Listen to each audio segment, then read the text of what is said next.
BBOR Black Box Online Radio, coming to you from West Virginia at heart and from around the globe. And hello everybody, today is Friday, and on Fridays I've launched a new segment about D.B. Cooper, the man who was responsible for the only unsolved skyjacking in U.S. history, and that of course took place in November of 1971. Now, as I said, this is a new segment, meaning that I am a newcomer to the D.B. Cooper case, and I'm only approaching this as someone who is giving a fresh set of eyes on the subject, but I appreciate any type of criticism, feedback, responses that you guys have, and you can drop those in the comments section down below. In this episode, I'm going to be discussing the D.B. Cooper suspect, Walter Reca, and I have, again, experienced some type of different just experiences, for lack of a better term, that I have when I look at true crime cases.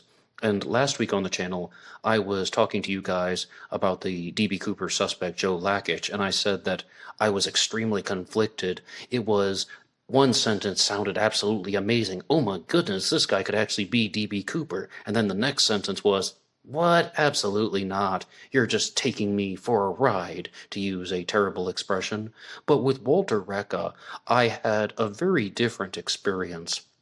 In fact, it started out as, oh my goodness, I have found a lot of really good ideas. It seems like a lot of things are pointing toward this guy actually being D.B. Cooper, and then everything just took a downfall. It just went downhill, so to speak. You might even say that there was a tipping point, a jumping off point, and I'm really going to try to stop those terrible expressions. But yes, I have a timeline of Walter Reca's life that has been uploaded by Jessica Stratton, which I would like to read for you now. Walter Reca is a D.B. Cooper suspect. Walter Reca was born on September 20th of 1933. He went by the name Walt, and he was born to his parents Walter and Jean in Detroit, Michigan. From some very basic sources that I've read about him, it appears that he was the child of European immigrants. In one source, and you have to take this with a grain of salt because you have to wonder how true some of the stories are in Walter Reca's case, but it says that he grew up speaking three languages, actually, Russian, Polish, and English, but he didn't learn English until he went to grade school. And when I hear the term grade school, I think that that's more like 5, 6, and 7. In my mind, that's what I associate with the term grade school. But yes, he was the child of Polish-speaking immigrants, and this will be important because you're going to see very quickly that this is going to turn into a CIA Spygate sort of operation. In 1951, Walt enlisted in the Army at Fort Campbell and was stationed in Germany and became a paratrooper. In 1957, he joined the Michigan Paratroop Club, where the Michigan Parachute Club was established, and then he joined. In 61, Walt enlists in the U.S. Air Force Reserve as a member of the 305 Rescue Squadron. And I really want to jump ahead all the way to 1965 because, desperate for cash, Walt commits armed robbery at a big boy restaurant and is caught soon afterward.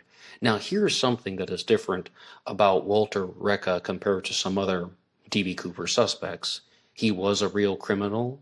He did illegal things. He did things like heists. And that is quite different than some people because some of the people that have been accused of being D.B. Cooper are just ordinary working individuals who happen to have a career that might line up with some of these similarities to evidence that was left behind by D.B. Cooper. But with Walter Reca, he was indeed a real criminal. But in 1971, with minimal planning, Walt single-handedly commits America's most infamous skyjacking. Now, that is pretty much just stating that Walter Reca was D.B. Cooper. Okay, so what would be some other pieces of evidence in favor of Walter Reca being D.B. Cooper? And Walter Reca is the subject of two different books about D.B. Cooper. One of them is D.B. Cooper and Me by Carl Lauren, and the other one is I Am D.B. Cooper by Joe Koenig. And I think that, first, can I just say, though, actually, to go off on a side note, I absolutely love the cover for the book D.B. Cooper and Me. I mean, I love how there's D.B. Cooper with his sunglasses on and you can see two people symbolizing the two friends. Excellent choice, no matter how critical I will be of this story. So props to Carl Lauren and whoever made the book art. But as far as the evidence in favor of somebody like Walter Reca being DB Cooper. This is a very different story because there's an actual confession that he was indeed DB Cooper. And not only was there an alleged confession, it has been recorded, because some people swear and insist that they've heard deathbed confessions of someone who was admitted to being a famous criminal, whether it's the Zodiac Killer or Jack the Ripper. And when it comes to DB Cooper, I mean, Walter Reca is on the record saying that he was indeed DB Cooper, and this will expand into a different set of stories, that he was a CIA operative, that he was a spy, and it was stated that he worked for the Israelis. And during an interview, Carl Lauren was questioned about this, and Joe Koenig as well, and they state that, was he working for the Mossad? That cannot be answered, but he was doing some type of operations for the Israelis. He worked for the KGB, and they even produced a document stating that he worked for the KGB. As previously stated, he grew up with English, Polish, and Russian. So I mean, this is where it started to take some bizarre twists and turns for me, because I always approach those types of stories with a little bit of skepticism. But I'm going to throw in a very important interjection, and I'm going to approach anybody's story about the CIA and DB Cooper, or the FBI and DB Cooper, with an open mind, for the following reason. I am truly shocked that this mystery has not been solved, that DB Cooper has not been identified. I mean, are you not shocked that DB Cooper has not been identified? I think that it's a very clear case of either the evidence was mishandled, or that maybe there was some type of CIA involvement, because one of the points about why they think the mystery was not solved is because the CIA set this thing up as a way to test airline security, airport security, practice spying, and practice infiltrating airlines and systems. Maybe not even the CIA, but the FBI, and somebody like Walter Reca could have tied very easily into that. Now, here is another piece of evidence. Walter Reca allegedly parachuted out of the plane, out of Flight 305, excuse me, and then he landed in Washington State, in a place called Cle. That's a town that I was not familiar with. And the story is that he met up with an individual named Jeff Osidich, whom he didn't know personally before that, and they ended up going to a restaurant together and drinking coffee together. And there are multiple accounts of the story, and one of them, Osidich, simply states that he saw Walter Reca that night, and he had a raincoat draped over his arm for the entirety of the time. And in another account, it says that Osidich saw some type of bundle wrapped in the raincoat. Now, those are two very different issues, because one of them means that he could possibly be concealing the money that DB Cooper took, $200,000, and in another one, it could be that he's just holding a raincoat for some odd reason. I mean, some guy walking around carrying a raincoat, that's not the craziest thing in the world. But I think that there are going to be some complications with that. And I also have found a lot of people who are challenging that. And one of them is named Robert Blevins. He's more famous for being associated with the book Into the Blast, which is co-authored with Skip Porteous. And he even went on to write a post that is called Suspects 101, 10 Good Reasons Why Walter Reca Isn't DB Cooper, But You'll Only Need One. And believe it or not, I actually agreed with some of the points on the list, and I disagreed with other points on the list. The most fascinating one, though, I thought, was one where you don't necessarily have to take anybody's word for it. You can just examine a certain aspect of the case, and that is that the flight path that was on Flight 305 was documented, because when DB Cooper skyjacked the plane, they put it onto autopilot, and they could document the exact route. I mean, so they say. And this area where Walter Reca ended up and was witnessed by Jeff Osidich that night was about 100 miles east of the expected flight path. And somebody can travel in a parachute, right? But they're not going to be traveling 100 miles. So from the drop zone to this expected site, or from the drop zone to this definitive site where he was located, That's an extremely large distance.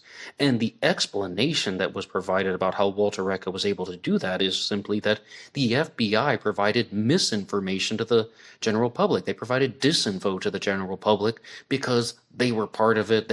Or that Walter Reca was an operative of some sort to multiple agencies, the CIA, KGB, maybe even some connections to the FBI, and it's all protected. So false clues have been planted. And I never like those types of stories. I never like those types of explanations. That turns into people saying, well, my theory doesn't actually work, so I'm going to provide an explanation about how and why the government is making it appear like my theory isn't working. That's absolutely not acceptable to me. Now, if you don't like that, if you don't like what I just said, or you think that I'm being overly critical, here is something that is so much simpler. Walter Reca doesn't appear to match the physical descriptions of D.B. Cooper. I mean, completely different facial structure, completely different head shape, and most importantly, he had blue eyes, and D.B. Cooper was described as having brown eyes. And I said it in the last episode, I've said it in multiple episodes about D.B. Cooper. I think that the composite sketches of D.B. Cooper are extremely accurate because these people spent hours with him. They had hours to spend examining him and talking to him, and Walter Reca simply does not match any of the responses. But I think that there are some things, though, that are on the list created by Blevins that I want to push back on. I'm going to read a quote from his list here. Carl Lauren has published some serious discrepancies on his own website regarding the evidence on Reca. For example, he claims to have obtained a DNA sample from Reca while he was still alive, and that he sent it anonymously to a lawyer for submission to FBI agent Larry Carr at Seattle's FBI office. On the same page where he claims this, he says that Reca contacted him only a few days later and was furious about how his DNA was sampled. But how did Reca know that his DNA had been sent to the Seattle FBI office if Lauren had submitted it to them without giving his name, or even telling Reca about the DNA submission in the first place? Whoa, whoa, whoa.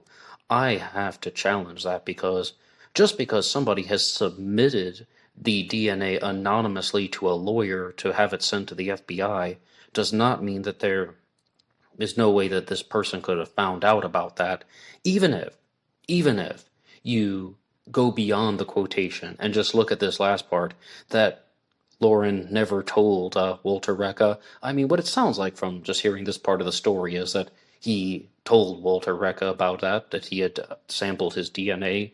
But more importantly, even if he didn't, he could have told somebody else who could have told him if he's close enough to get this guy's DNA. But the important part is, just because a sample has been submitted anonymously doesn't mean that someone can't learn about that. Doesn't mean that someone is going to keep their mouth shut the entire time. Submitting an anonymous sample and someone having knowledge that the sample was submitted anonymously are not hand in hand. They don't have to go together. Both of those things could have happened.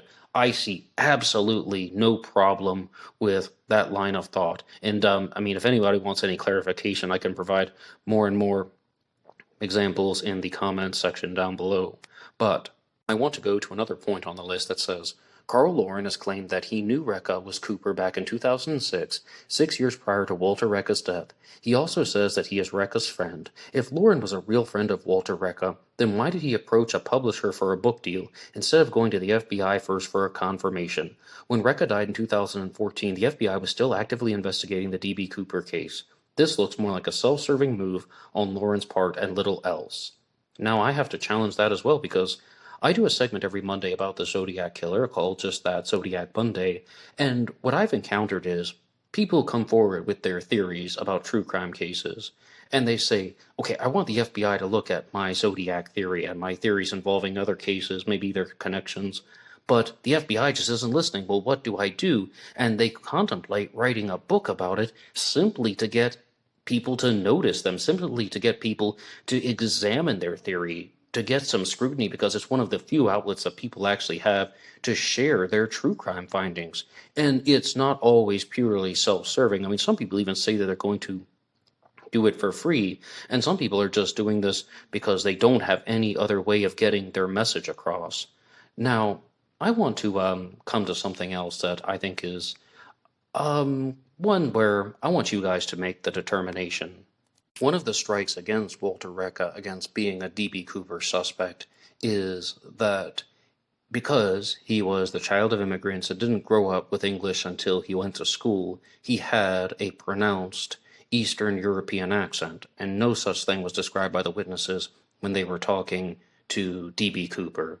Now, I'm going to play a clip from ABC7 Chicago News, and if anybody wants to reference this, it's available at D.B. Cooper's identity. Author claims infamous criminal was his best friend Walter Reca, just citing the source. I'm going to play the clip. It's about 2 minutes and 30 seconds, and at the end, you're going to hear Walter Reca's voice, and I want you to be the judge, but this is the clip in its entirety. Who is D.B. Cooper has fascinated people ever since a man calling himself by that name hijacked Northwest Airlines Flight 305 back in 1971. People have come forward before claiming they know the culprit. Well, today a Michigan author is presenting new evidence. ABC7's Mark Rivera here now with the story. Mark? Rob, the author is claiming to be the best friend of the man who called himself D.B. Cooper, a man who, in 1971, after hijacking a plane, asked for money and parachutes and then jumped out over the night sky, never to be seen again. The FBI said he couldn't survive. Author Carl Lauren says he did, and he has the evidence to prove it. Author Carl Lauren says this is the infamous man who called himself D.B. Cooper and hijacked Northwest Airlines Flight 305. Walter Reca, his best friend, an accomplished parachutist and veteran. A toast to anybody that jumped out of a 727. Have I got a story to tell you?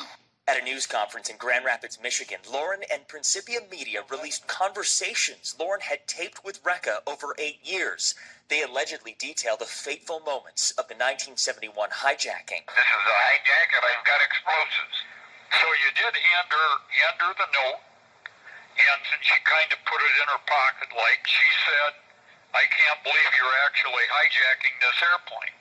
And I says, I can't believe it neither, but I'm serious. Reca's niece, Lisa Story, says her uncle often found himself on the wrong side of the law, had trouble holding a job, but that he loved his country and had the skills to commit the crime. He was in the Army National Guard. He was in the Air Force Pararescue. He served during the Berlin crisis. He served in South America with the Thunderbirds for a short time. He was also in Special Forces. The FBI is no longer actively investigating the case. Reca died 3 years ago, but Lauren says the evidence is overwhelming. It just come to my mind that I did it. I didn't even know if I was going. But you did have a note. You did have a hijacking note. I still didn't know if I was going through with it.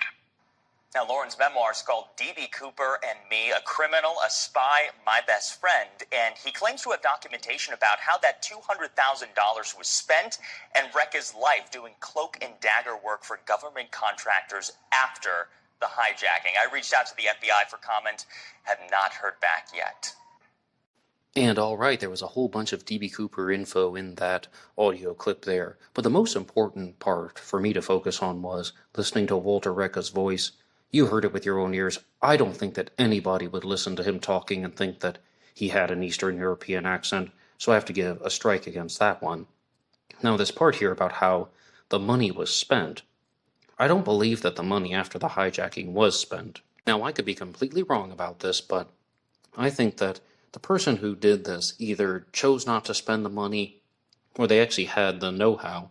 They actually had the knowledge that the FBI or some other type of law enforcement agency would have documented the serial numbers of the bills that would have been used, and that sooner or later they would have been caught if they were trying to spend $200,000. I think that this was done for thrill, and possibly, there could be some type of CIA thing. I don't rule that out. But I'm very skeptical of these stories about Walter Reca. But that begs the question as, if he were not D.B. Cooper, if he wasn't D.B. Cooper, why did he confess to that? You heard it with your own ears. He did indeed confess. This isn't something that people are making up. And a skeptical challenge that has been proposed is he was acting out a fantasy of being a spy. It was all done for fueling his own excitement. But let's focus on those words, acting out of fantasy. It was all pretend, it was deceptive, and in short, he lied. He lied about being D.B. Cooper, and the whole thing was untrue. But that's where I'm going to turn it over to you guys. What do you think about Walter Reca as a D.B. Cooper suspect? And you heard me at the beginning. I said at first, I went into this with so much enthusiasm, and then everything just went down. Because, number one, he doesn't match the physical descriptions. Number two, I mean, let's go beyond that. He had blue eyes. D.B. Cooper was reported to have had brown eyes. Number three, these whole set of stories about being a KGB agent and a CIA operative, all of that is something that you have to approach with a certain degree of skepticism. Number three, his location and whereabouts are about 100 miles east of where the drop zone was expected to have been. And number four, this whole thing about how some guy named Carl Lauren is claiming that he has all of this evidence. Well, if that's the case, then why wasn't he able to produce things like the parachute or something like that D.B. Cooper would have used, or even a single bill from the skyjacking, and all of it is gone, so to speak? The actual evidence that would prove that Walter Reca was D.B. Cooper just simply is not there. And, I mean, you might be thinking, well, maybe this, maybe that. The fact of the matter is the hard evidence is not there, and all we have are some stories and some twisted explanations. But what do you guys think? You've heard my take on the subject. What do you think about Walter Reca as a D.B. Cooper suspect? Please put anything you want in the comment section down below. And if you want to support this channel, you can hit the like button and subscribe. It really helps things out. That's all for me now, and I'll see you over on Instagram, BlackBoxNid88 over there. And until next time.